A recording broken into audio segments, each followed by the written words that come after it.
Oz on his final legs here. Here he is, in fact, in the red to the top left. Wants to build his Emerald City. He is Fnatic Oz. I'm a little bit tired in there. The perfect camera shot, actually. Oz with the sneeze for good luck, and to the right side we have his opponent already up 1 game in blue. The Protoss starting for STX, the Casper player. It is Trap. Yep, got a lot of soul.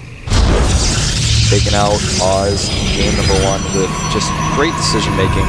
I love his choice to do that attack with a small group of new units supported by Phoenixes. Oz really struggled to deal with that with just Warpin, so he had to turn around. That was the moment Trap was able to break out of his base, and he did so much damage even before he broke out. Oz kind of looked like he had his pants cut down. It was kind of like in The Wizard of Oz when it was revealed that he was behind the curtain, and he was really embarrassed. Well, at this point, I don't know if... I think that this additional pressure that Oz is feeling right now is not helping him at all. Yeah, absolutely not. He's a person who is affected by this. We have Trap now with his own, well, the gateway, a little bit of a difference here. Oz building his own gateway a little bit slower than Trap. Trap starting with the thing at, I think, 13, if I'm not mistaken. No, 12 for Trap and 13 for Oz, yeah. And Oz will probably go with a double gas here with 2 probes in each with this gateway time. He checks for proxies. And actually just goes back to his main. There's that second gas. I'm actually a little bit afraid for us. As he said, he was losing so much recently, and if he drops down to code B, that would be quite devastating. Coming back into the GSL is so hard, and him also not doing as well as in the past in overseas tournaments is certainly not going to help him. Right now he needs a win, and he needs to force a 3rd game if he wants to secure himself the chance of advancing to the 2nd round. That's what you really trying to accomplish. Getting into the 2nd round of Code A and therefore securing yourself a spot in the up and downs, so that you will be in Code A even if you lose. Yeah. But the important thing is to win the 1st round. But right now, Trap has proven what you already mentioned earlier, Wolf. He's doing really well in the OSL, played some really great games. And a lot of PvPs too. Yeah. So it's a lot of his experience showing through here.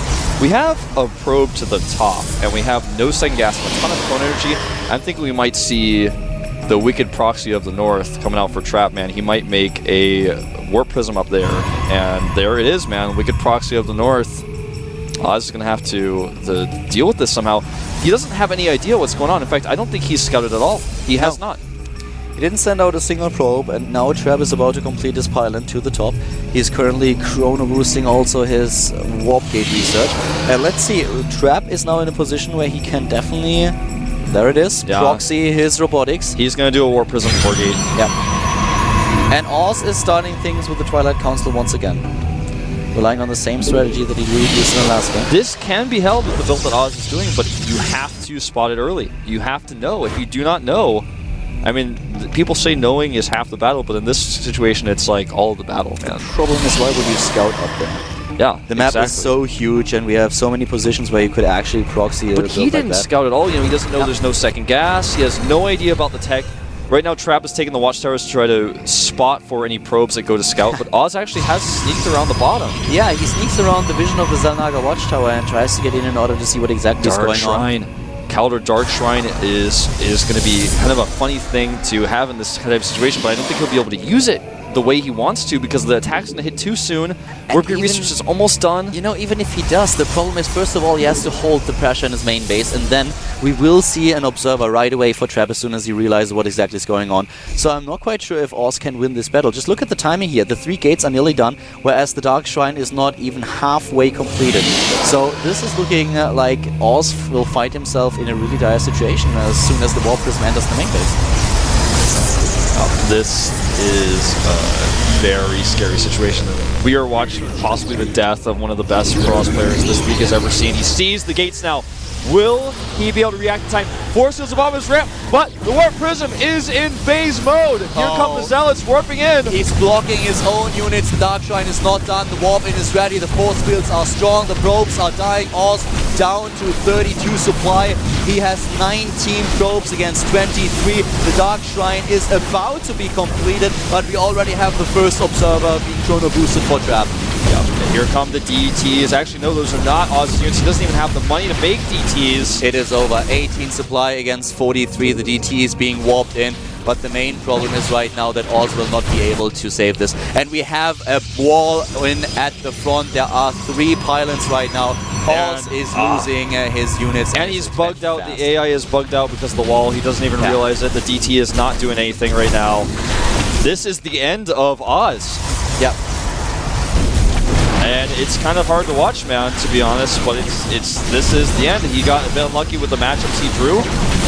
But this is the end. 4 Zealots warp in. GG! A quick 2-0 trap takes both games, advances to the second round of Code A, and Oz is out of the GSL. Now in Code B, has to re-qualify. Sad day for Fnatic indeed. And here we have our results. Once more, Sirius able to advance over Salmosa. Keen taking out Inori. Both of these best of 3s were really straightforward. And the same is true for the match between Oz and Trap.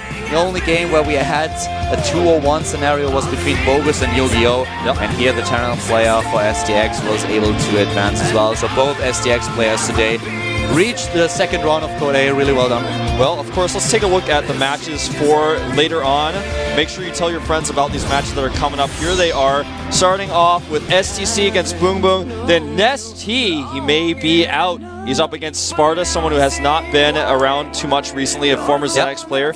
Then Bomber will face Baby. That's going to be a crazy match to watch. And last but not least, Suho Shin, player who plays part-time, up against Terminator from Kespa's 8th team.